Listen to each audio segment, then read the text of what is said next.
Hi guys, and welcome to some better weather in the UK, and welcome back to the channel. So what I've got for you today is a video on the Audi A4 estate that I bought from Copart not too long ago, and it's all bodywork now, basically.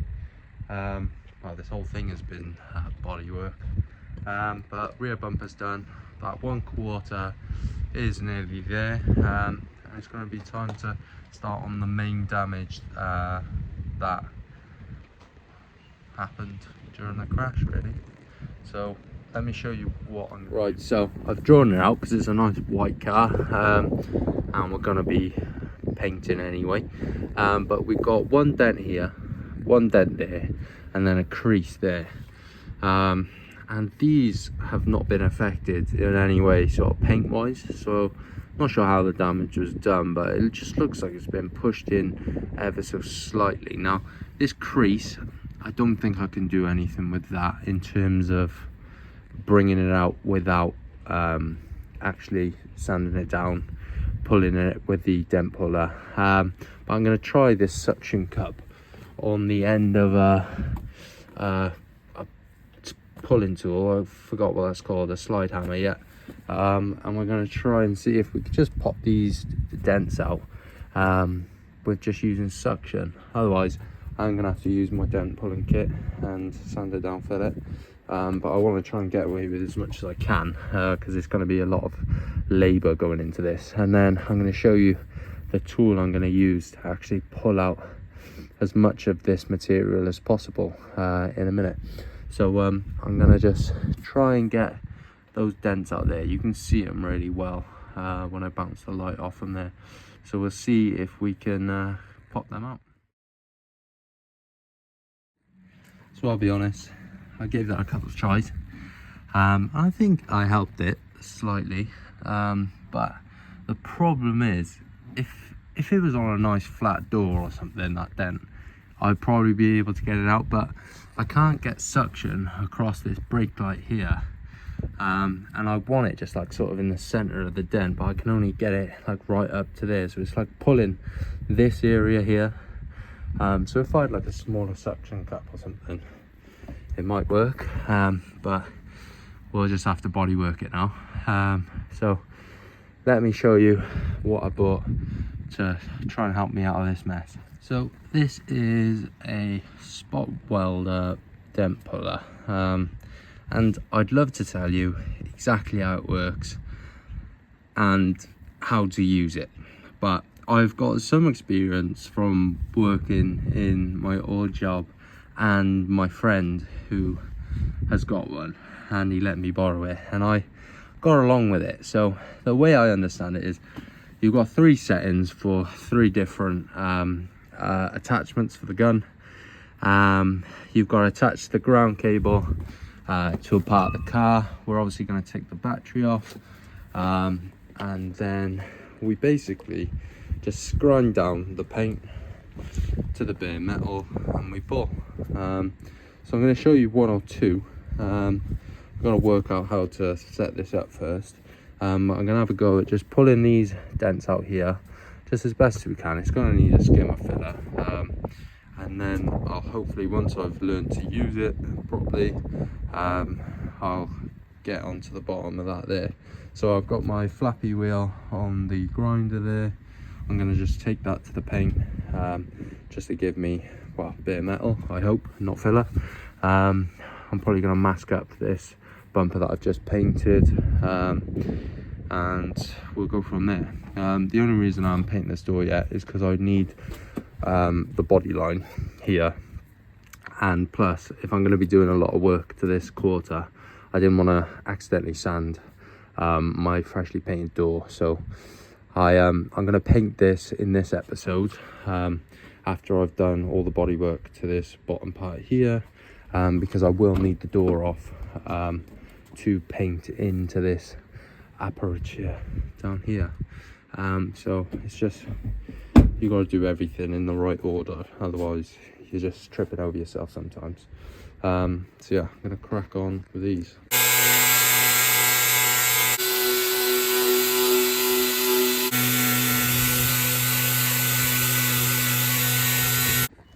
Right, so obviously you can't see the dents now because I've taken away the glossy paint, and we're down to bare metal now. So obviously where I've marked, I know where I'm working, so all I can do is feel now, and obviously I can feel the edges of the paint there.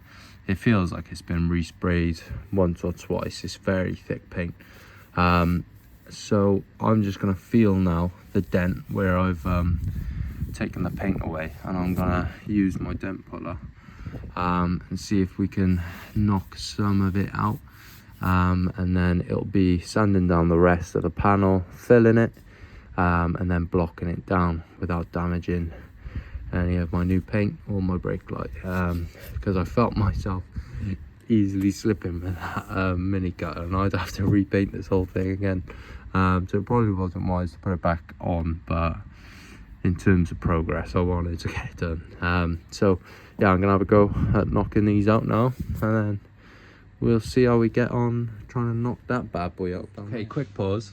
As well as learning how to use a spot welder and fixing this quarter panel, I'm also learning electrics, as well. I'll show you. I went to use it, and obviously I got a German sort of plug here, a Euro plug, and a 16 amp, and I was using my shaving charger. Now obviously some of you gentlemen will know exactly what problem I ran into. So this is, I believe it's like a 3 amp, oh no, that says 1 amp there, a 1 amp plug. Now what I've learned is that you can't plug in a 16 amp tool slash appliance to a 1 amp plug, and all the UK plugs which I have here are standard 13 amp, I believe. This is what I'm learning. So I basically got to figure out a way to use a 16 amp machine on in the UK. Now obviously you have appliances in the UK that use more amperage than that, like your cookers and stuff like that, so they get hardwired into the wall and they go straight to the breaker, I believe. So what I've been told is that I need to run a wire, say, from the breaker straight out to the machine, basically, like hardwire it in, because that's the safest way to basically use this machine, as it takes so much sort of amperage and voltage, is what I'm getting. So what I'm currently trying to figure out is if I can cut off the wire, the plug, and then plumb in a UK plug, and just run it as a 13 amp. Now I'm waiting for a phone back from a friend that has the same machine, and seeing what he did to get around this. So I'll update you in the next clip, but I'm currently on pause, so we might lose today in terms of trying to get the dents out, but here's the learning, so I'll update you in the next clip, I guess. Picking up where we left off, I'm back, and I'll show you what I rigged up. Got spot welder there, all set up now, started using it. Then we've changed over the German / European plug to a 16 amp plug there, and then I've got it wired in to an inline sort of RCD trip switch here. So the first thing that's going to blow, if anything is going to blow, is this, so I don't fry any electrics and I don't blow any fuses in the 13 amp stuff. I had to do a bit of mathematics. That 16 amp plug that was on there, the 16 amp fuse that was on the last plug, it's just a precaution, and I worked out the sort of ampage and voltage and the power output, and I put it into a table, and it turns out that this should only draw a maximum of 8 amps. So I would have been okay to put it, like, that's why it's okay to put it through the 13 amp plug in the UK, but because of the thickness of the wire, I had to use a 16 amp plug, which is this blue one here. So it's all been a bit of a faff. But we're a week later and I'm away, so I'll show you what I've been doing. Well, I've got my ground strap on the panel, very close to the work. Electricity is lazy, and it's best to ground your work as close to the job as possible. So I've been tackling these two at the moment. I've got a little more work to do on this here. Looks like a nice pattern, but it is just where the dent is. I've just been pulling out from the outside and coming in, not pulling too much because you don't want to create high points. So I've just got a couple more like in between these spaces here to pull out, and then it'll be ready for filler, because the dents are out. You can't see that they're out, but you can feel that they're out. And then I've just got to work this one out, which is the bigger sort of dent here. So yeah, it's a really good machine, works well from what I've used. And I'll show you what I do now. I'll put you up on a time lapse. I'll show you exactly the process of what actually happens with this machine. So yeah, let me stick you up and I'll show you. Probably the best angle I've got. There are birds chirping, so I apologize about that, so I'll try and be quick. So once you've got your ground strap on, this is all you've got. You basically got a gun and a slide hammer, and then you basically want to make sure your surface is clean metal, and then we're just gonna tap on the trigger, and then 3 or 4 taps. You'd rather do less is more sort of thing, so you want to do more sort of welds, if you want to say that, with less taps, instead of just doing like one and then just like really wrenching on the hammer. Like, you want to just do loads of small little taps, and all you do is half a turn, quarter of a turn, just to break that weld off. And you can see where the metal sort of flexes. You just want to be manipulating that very thin metal, and then just feeling your work. It's really straightforward. You just don't want to be too aggressive with your sliding of the hammer. Just want to take it nice and easy.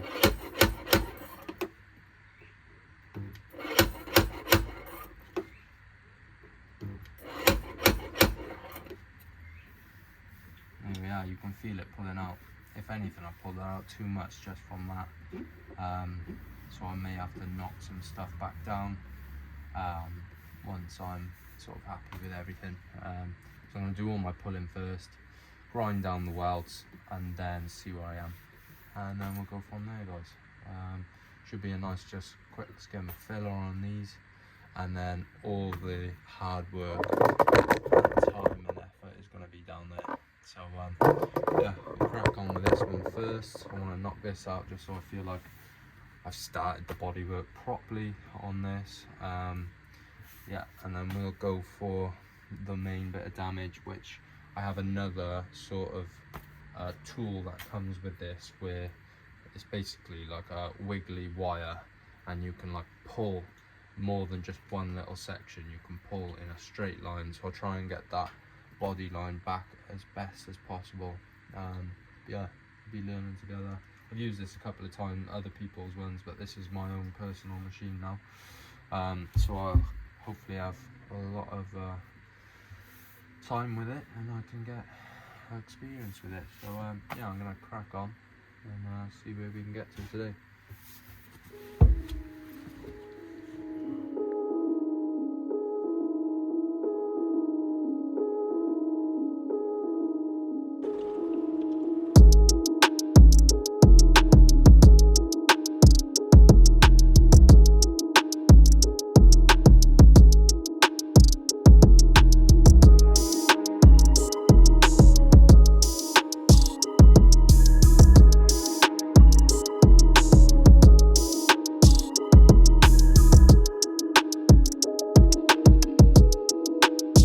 done my first round of filler. Success on 4 of the repairs. This one I've pulled out too far with the dent puller. As you can see, the metal is showing first. Like you can, if the metal is showing after filler, that means you've got a high point. So as here, so the dent was here. So I've got a low point there, so I'm hitting that high point there and hitting that high point there. So I just got to fill that low because I know this is original by here. Basically, yeah, I just got to tap that one in there. Another round of filler and I should be done for the smaller repairs, and then I'll crack on with that. I keep saying I'll crack on with that, and you know why I'm doing that, because I'm trying to put it on because it's gonna be a lot of work. But yeah, we'll finish this off today, and tomorrow's a new day, and I'll get my head round there, wrap around that. Right, so let's get on to this then. We've got about a finger's gap worth of dent to pull. Rest of the door lines up nice, so I know that this is where I need to pull the dent out to. So I'm going to grind this down, try and remove this sill cover sort of plastic here, and we're going to grind all of that down and then get the wiggly wire on the edge there and give it a good yank, and then we're just going to be pin pulling the rest. It's going to be interesting. I'm probably going to become a sculptor after this because we've got to create some sort of like L-shaped body line, which isn't a hard line. It's almost like it's weird, but I'll show you on the other side. But yeah, let's crack on. Let's do the heavy lifting, and we'll see how we do.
Right, so bodywork I would say is complete in terms of the filler work and the sanding work. Now we're in etch, which is basically like an acidic primer that eats into the metal and gives you it basically keys up the metal so it paint sticks to it better. I'm not a qualified painter, I just know what paint does and how it looks good basically. But I'll show you now where we are. I'm just gonna hopefully get this primed today, and we're gonna close up the episode then. But glorious, hopefully it stays like this for the weekend so I can get the next episode up, get it painted and polished. So yeah, let me show you. So we spent last night masking up. I've done a bit of etch on all just the bare metal spots. Here is how we're looking on the rear quarter. I think that will definitely do from where we started. We're going to be painting part of the aperture here. I've done some soft edges so we can not have the hard lines, if you know what I mean. And yeah, we'll mask up the wheel. I'm going to leave this door basically like partly open because I started masking up the wing. I should have taken both doors off and then masked up around, but there's the filler on the wing. There was just two little things I weren't happy with. I think the guy who put like the black badge on, basically like used a pry tool and like dented it there, and then there was just like a basically where he was taking off the wing, he must have kinked it with his screwdriver or ratchet or whatever. So we're just going to be priming half of that wing there, priming this quarter, and then I've got the door in there that I'm going to do a coat of primer on. So there's a lot of work. I'm just going to probably record this quarter being painted, and then we'll wrap it up.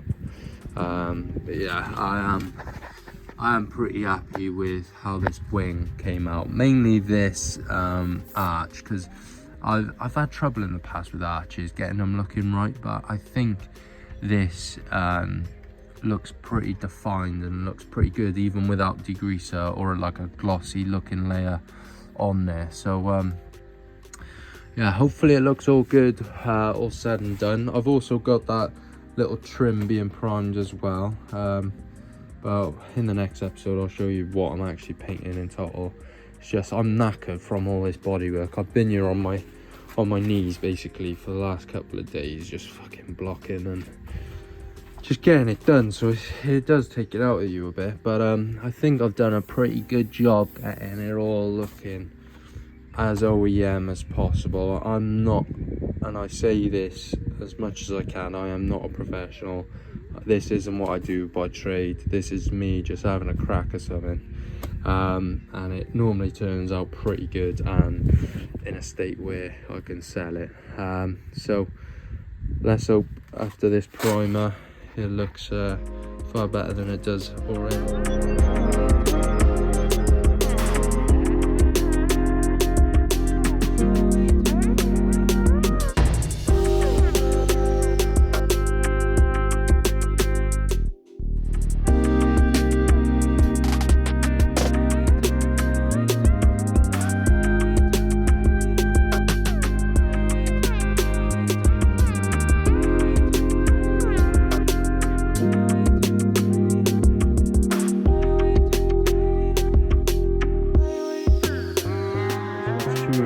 Coats, one sort of half coat and then two full wet coats, and you can see the body line there and in the aperture, because I had to build this up in here quite a bit.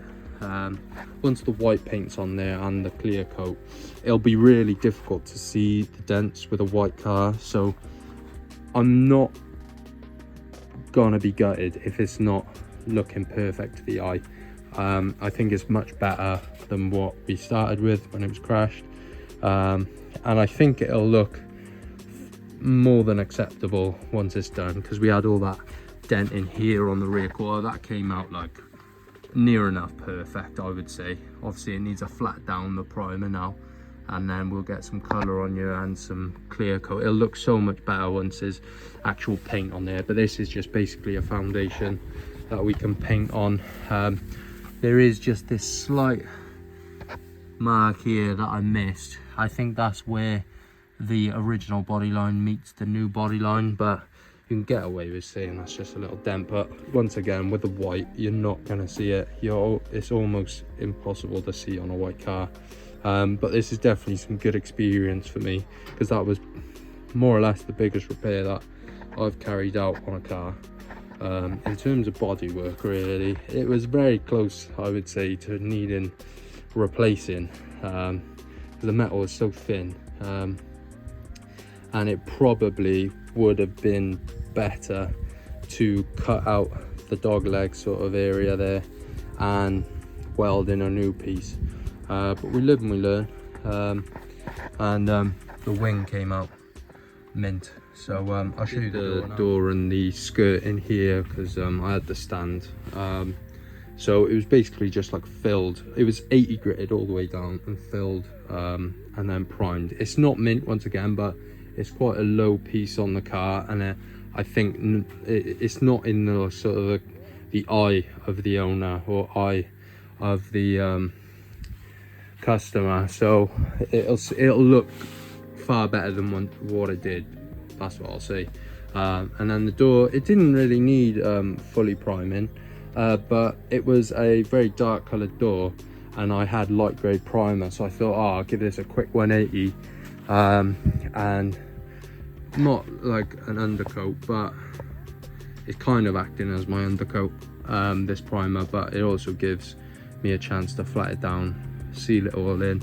It was a bit of filler on the bottom where I was 80 grit in, and I just had an absolute nightmare getting this. Whoa, where am I? I had to turn the like sort of brightness up to compensate for the white light because it flickers. But yeah, this took the absolute mick to get out. I was using pry tools and everything. There's only one little T20 holding it in, but it was just absolutely wedged in there. So there we are. So what's left to do on here is basically the inside of the door needs to be keyed up, and then I'm going to undercoat all the rest of it white underneath. Everything needs to be blocked out with a 320, then like a 500, and then it'll be masking up everything once again. Base coat and lacquer. So obviously leave your comments down below. I know my filler work was a bit iffy, sorry about that. Obviously I'm still it doesn't matter how you lay it on. It does, like, you can help yourself out a lot if you can use a filler card and filler properly, but it just takes time and experience really. But you bang it on, and as long as you get your lines and you've got the right grits, the right angles with a block, the right blocks as well, there's so many blocks you can get for different things. As long as you learn all that, getting a filler on, as long as you're filling the whatever you're trying to fill, and you're not just leaving air gaps in between, say, the panel and obviously the rest of the filler, you're golden. But yeah, we're gonna end it out here. This video took absolutely ages to get out because of weather, and one day it's like summer like this, and then one day it's absolutely pissing down. Can't win really. Not gonna try and put you off obviously, because some people have better setups than me. Like, this is like ghetto, like basic, but if you've got like a nice garage, bit of land, you can obviously set up like a booth, and you can get it all done a bit better than I can. But I'm literally using what I got, and I shouldn't even be using what I got in reality. But yeah, ended up there. Hope you like it. Subscribe if you did, and I'll catch you all very soon. We'll get the gazebo set up, lay some base coat and lacquer, and polish it up, and we'll be away to go. Yeah, nice one guys, peace out.